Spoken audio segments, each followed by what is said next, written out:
Hi, and welcome to an abbreviated first week of training at No Bones About It Puppy Day School. And so Leo has been with us just for over a day, and so I wanted to just cover a couple things. We obviously haven't really had a lot of time to work on our skills yet, but I'm going to give you things that you can be focusing on over the next couple days. Hi. But before we get in that, let's just talk about some general behaviors.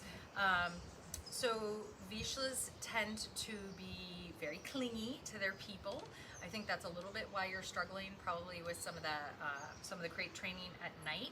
I also want to make sure you're utilizing your crate throughout the day for even if the puppy generally falls asleep somewhere. If you're really trying to build love of a crate, you need to utilize it on and off all the time. You could feed the puppy in there, and it is also helpful if you're not always in the same room the crate is in.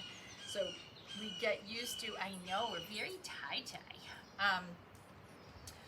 We want that puppy to be experiencing lots of different times throughout the day. As far as night goes, I had Leo in there probably by 9 o'clock last night till about 6, and he was really tired last night, so he didn't object when we went in, but he definitely woke up a few times during the night and just started whining. He did not have to go to the bathroom. I did not get up and get him out.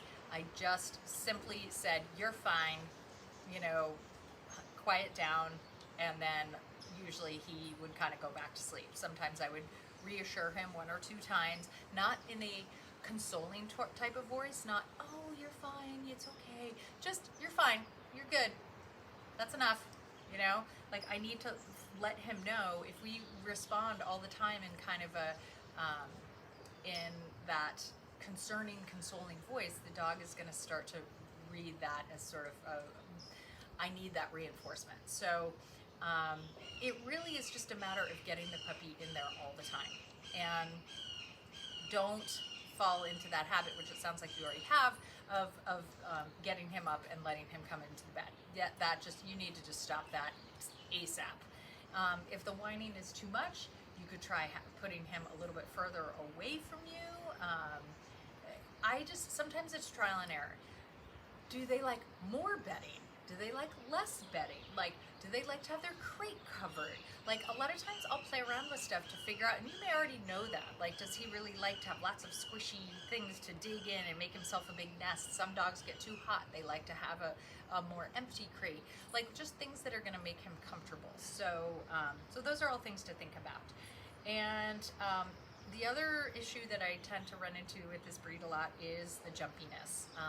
And you need to be really on top of that because he's already big. I was actually pretty surprised about how his size. So we really need to get on that.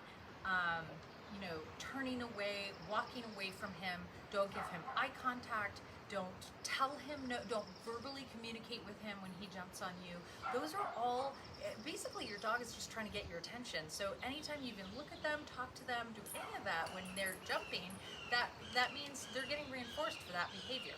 So the other thing that I can do is I can make the ground a much more reinforcing place than jumping up. So I'm going to give you a little bit of demo about what that looks like, because those would be my biggest concerns just moving forward, is that we get those behaviors controlled. The other stuff, we can teach you all of the obedience type behaviors, no problem, but I really want to make sure that we have a dog that is practicing nice manners from the get-go. So let's talk about, I also gave him a little mani-pedi yesterday. His nails were super long, so I did a little trim for him so they're not so scratchy when you do practice your jumping, which we don't like. So what we don't want is a dog that even has an opportunity to practice the behaviors that we don't like. So if a dog jumps and they get corrected, again, reinforcement's already happened. So one of the things that I can do is, what is this? What is it? Go find it. And get the puppy to go away from me, and then Yay! He's not as high. Woo.